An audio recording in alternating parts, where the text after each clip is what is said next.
आप बोलेंगे तब तो हम समझ पाएंगे ना कि आप तरक्की का मतलब क्या लिए हुए हैं। जैसे दूसरे सुखी हो जाते हैं बच्चा, बहुत एक हाँ अब हम पूछते हैं, ईर्ष्या। दूसरा सुख तुम किसे मानते हो? देखो हम तुम्हारे प्रश्न करके वहां पहुंचाना चाहते हैं जिसे वास्तविक तरक्की कहते हैं, जिसे वास्तविक सुख कहते हैं। तुम बच्चा सुख किसको मानते हो? जिसमें आनंद हो।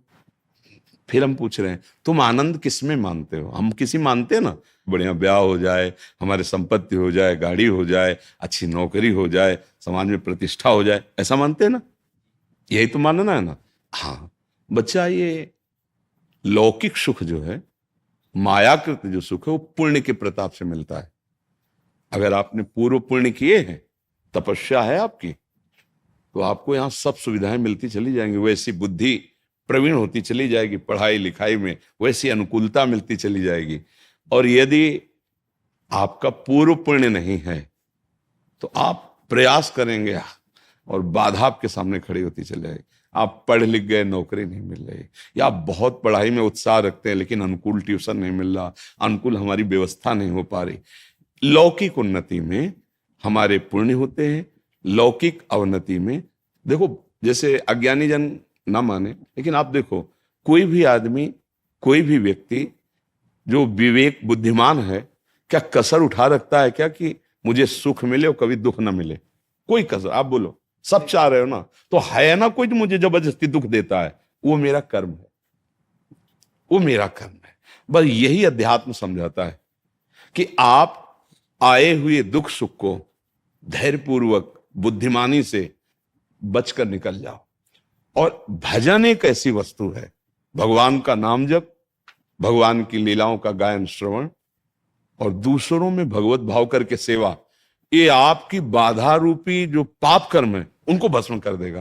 अब ये बात अपने को पता नहीं, ओ ये बात उसको भी पता नहीं जिसको ये सामग्री मिली हुई, सुंदर स्त्री या सुंदर पति या गाड़ी रुपया पैसा, जो आप सोच रहे हैं, जिसको देखकर आप ललचा रहे हैं, वो उसके पास वस्तुएं हैं पर वो भी अशांत है, उसके अंदर भी कामना है, वो भी तृष्णा से युक्त है, भय से युक्त है, और वो मृत्यु से भी भयभीत है।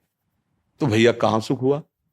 जो अशांत है तो वो कहां, वो किसी और को देख रहा है, आप देख रहे हैं तो वो किसी और को देख रहा है, वो किसी और को देख रहा है।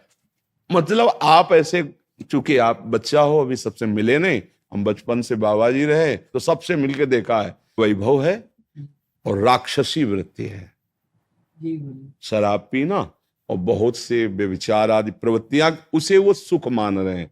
अगर मानो होता, जैसे अपने लोगों को मन समझाता है कि ये सब वैभव, तो वो क्यों रोते हमारे सामने आके, वो क्यों हमसे प्रार्थना करते? क्योंकि हम तो बाबा जी, खाने की व्यवस्था नहीं, कपड़े ठीक नहीं, तो वो तो वैभव संपन्न है, हजारों उनके नौकर हैं, सारी व्यवस्था। जब वो गाड़ी से आए थे, 5-6 गाड़ियां उनके साथ थी और उनके अंग रक्षकों सब ऐसे थे, पर वो ऐसे बात कर रहे थे कि हृदय लग रहा था शास्त्रों में जो लिखा है वो सत्य लिखा है। अनुभव में बच्चे थे तब भी शास्त्र, बस इसीलिए बुद्धि पुष्ट होती चली गई। नहीं नहीं, उस वस्तु को जानना, उस वस्तु को प्राप्त करना है जिसको प्राप्त करने के बाद कुछ भी चाह नहीं रह जाती। तो बच्चा, भगवान का नाम आपके जो उन्नति में बाधक है उनको नष्ट कर देगा। हमारे जो रसिकाचार्य महापुरुष हैं, उन्होंने कहा है, राधा वल्लभ भजत भज भली भली सब होए, जीते विनायक शुभ अशुभ, विघ्न करे नहीं कोय, विघ्न करे नहीं कोय, डरे कलिकाल कष्ट भय, हरे सकल संताप, हरसि हरि नाम जपत जय। वो विजय को प्राप्त हो जाता है। कोई भी विघ्न, देखो हम डरते हैं कि जैसे बताया गया कि कोई ग्रह तुम्हारे खिलाफ, अगर वो अनुकूल हो जाए तो तुम्हारी उन्नति हो जाए, तुम्हारी उन्नति में अमुक ग्रह बाधक, ऐसा है, ऐसा कोई झूठा नहीं है। ज्योतिष शास्त्र सत्य है, ग्रह नक्षत्रों का प्रभाव हमारे ही कर्म से विपरीत और अनुकूल होगा, वो ऐसे नहीं है। देखो जितने भी ग्रह नक्षत्र हैं, जितने भी लोकपाल हैं, जितने भी काम क्रोध लोभ मोह मद मत्सर आदि हैं, ये भगवान का विभाग है, शासन विभाग। आप अभी कानून के, अभी आप देखो कानून के अनुकूल चलो ना तो आपका सहयोग करेंगे, और कानून के प्रतिकूल चलो तो वही थप्पड़ मारेंगे, नहीं मारेंगे। तो जितने भी शनिचर ग्रह शुक्र जो जो भी है, जिते विनायक शुभ अशुभ, अब आप भगवान की शरण में होकर नाम जप करते हो, धर्म से चलते हो, तो सब उल्टा जगह में बैठे हो, सब उल्टा ग्रह में बैठे हो, फिर भी कुछ नहीं बिगड़ सकता। हाँ, गोस्वामी जी ने कहा है तुलसीदास, जान की नाथ सहाय करें तब कौन बिगाड़ सके नर तेरो। हमारे यहाँ हरिवंश महाप्रभु ने कहा, द्वादश चंद्र कृतस्थल मंगल पूरा पद है, और आखिरी पंक्ति में कहा है, जो पे कृष्ण चरण मन अर्पित तो करी है का नवग्रह रंक। ए बेचारे क्या करेंगे, जब बड़े का आश्रय ले लिया जाता है ना, तो हर जगह से ऐसे होता है, ले होता है। हाँ, अपने आप रास्ते जीते विनायक शुभ अशुभ, विघ्न करे नहीं कोई, आपकी उन्नति आपके सतमार्ग। पर ये बात समझ कम आती है। अच्छा, आज जो पाप करते सुखी है, तो पूर्व का पुण्य हमारा संयोग कर रहा है, वो स्थायी तो है नहीं। जब खत्म होगा ना पुण्य, तो ये जो नवीन कर्म है और पीछे भी स्टॉक जो हमारा पाप का है, वो दोनों का जहां मिलान हुआ नष्ट हो जाएगा, चौपट हो जाएगा। बोले क्या? बोले गाड़ी में चल रहे थे, वो जरा सा एक्सीडेंट हुआ, आग लगी, और उसी के अंदर मैं गाड़ी सहित। अब आप विचार करो, नष्ट हो गया ना सब कमाई, सब वैभव, सब। जब जीवन ही न, पाप कर्म कभी किसी को बख्शता नहीं है, अधर्म। तो बच्चा, माता पिता की आज्ञा में रहो, जितना बने राधा राधा जपो, और मन लगा के पढ़ो।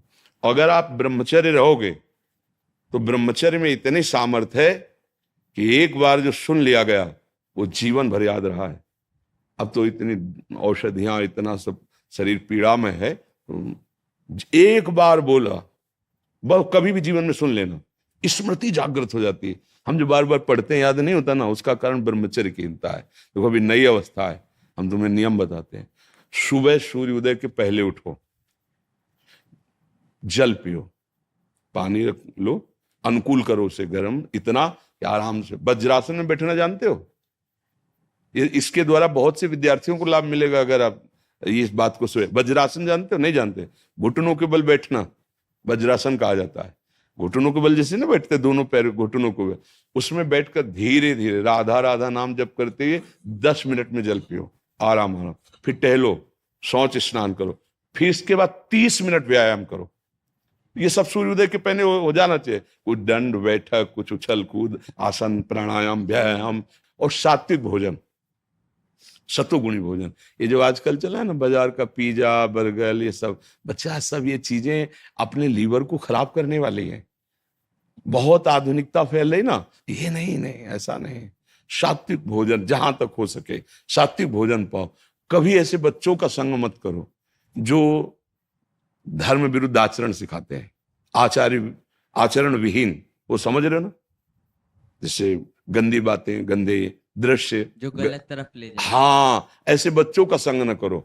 और आजकल वैसे ऐसे मित्र मिलते ही नहीं। हाँ बच्चा, तुम्हारी बात सही। तो देखो, मिलते तो है ही, हमारा तुम्हारा मिलन हुआ तो मित्र तो है ही ना, शत्रु तो नहीं है ना। तो अगर खोजोगे तो जिल खोजा तिल पाया, है नहीं? तो सही सलाह मिल रही। तो अब ये भी नहीं कह सकते कि अच्छे मित्र नहीं मिलते, पर अच्छे मित्र बड़े भाग्य से मिलते हैं, और वो बड़े भाग भगवान की कृपा से होती है, और वो कृपा आपके ऊपर है।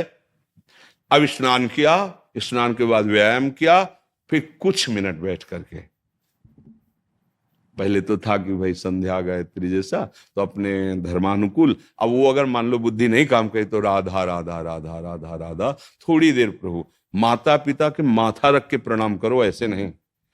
प्रातः काल उठ के रघुनाथा, मात पिता गुरु नाम।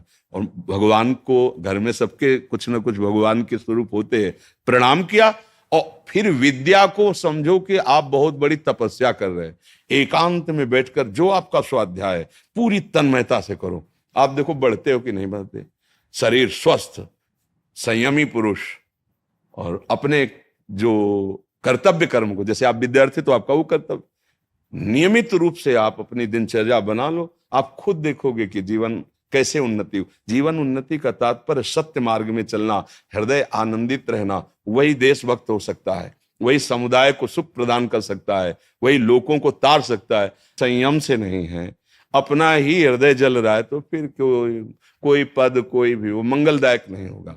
इसलिए बच्चा, उस उन्नति को मत देखो, इस उन्नति को देखो। धर्म पूर्वक चलो, और बिल्कुल हमारी प्रार्थना मान लेना, जब तक पाणी ग्रहण संस्कार ब्याह ना हो, तब तक ब्रह्मचर्य पर दृष्टि रखना। और जब ब्याह हो जाए तो भगवान जैसे गृहस्थी के नियम बताए, फिर आप देख लेना गृहस्थी में भी रहते हुए आप तेजस्वी रहेंगे, आप बलवान रहेंगे, आप एक विवेकवान रहेंगे, आप समुदाय को ऐसे संग बना लेंगे जिससे सबका मंगल हो। हम आचरण विहीन बच्चे होते जा रहे हैं, धर्म विहीन होते जा रहे हैं, माता पिता गुरुजनों का अपमान करते जा रहे हैं, छोटे छोटे बच्चे गंदे नशे कर रहे हैं।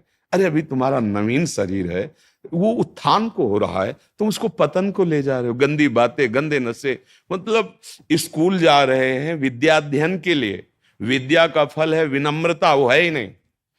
विद्या का फल है दुर्व्यसनों से बचना, और दुर्व्यसन बढ़ा रहे हैं। तो ऐसे बच्चों से, ऐसी आदतों से बचो, भगवान का नाम लो, उनके आश्रित रहो, फिर जो उन्नति होगी चिंता मत करो। अविनाशी के बच्चा हो, अगर उन्नति चाहे तो ऐसी उन्नति होगी कि भगवान के परम पद से बढ़कर परमेष्ठी पद भी ब्रह्मा का नहीं है, वो भक्तों को प्राप्त होता है। सबसे बड़ी उन्नति, ब्रह्मा भी नमस्कार करते भगवान के पद को, परम पद को। ध्रुव जी 5 वर्ष के बालक थे, एक चपत लगा दी विमाता ने और कहा अगर पिता की गोद में बैठना है तो मेरे गर्भ से प्रकट हो। और वो सुनीति के गर्भ से प्रकट हुए थे, और जिसने कहा था उसका नाम सुरुचि। रुचि के विरुद्ध हुआ कि हमारे पति के गोद में कैसे बैठ सकता है, उनसे पैदा। वो माता से जाके बोले माँ ऐसा ऐसा विमाता ने किया। बोले वो ठीक कह रहे हैं महाराज, तो मुझे अब पत्नी की अदासी भी मानने के लिए, तो तुम जाओ और भगवान नारायण का, भगवान श्री हरि का भजन करो और जो चाहते हो उनसे मांगो, वो तुम्हें। आज भी बड़े बड़े ऋषि मुनि उस पद की परिक्रमा करते हैं जिसमें ध्रुव जी विराजमान है। ध्रुव जी अटल अटल पदवी, 5 वर्ष के बालक ने वो पदवी प्राप्त की कि सब आज वंदना करते हैं। तो अपने लोग क्या नहीं प्राप्त कर सकते? हाँ, जो ध्रुव जी भगवान के हैं वही हम भी तो हैं, हम अपने सब है ना। हम क्या कर रहे हैं? हम अधर्म गलत आचरणों में फंसकर ऊंचाई पर चढ़ना चाहते हैं। अगर गंदे आचरण कर रहे हो, अधर्म कर रहे हो, आपकी उन्नति हो रही तो हर्षित मत होना।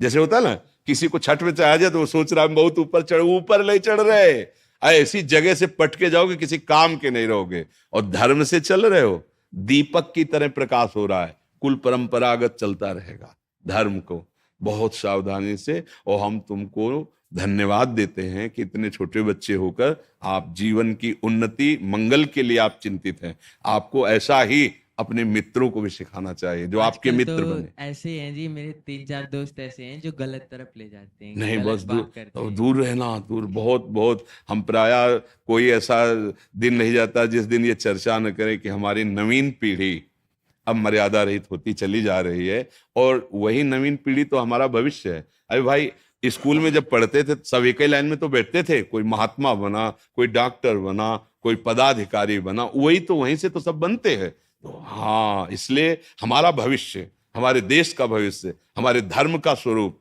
वही जागृत होता है कक्षा 1 से लेकर के। और जो पढ़ाई होती है ना, उसी में सब होते हैं, डॉक्टर, मास्टर और नेता, संत, महात्मा, उसी में सब होते हैं। अगर आचरण पवित्र हो गए तो उठे, और आचरण गिर गए तो फिर गिर गए।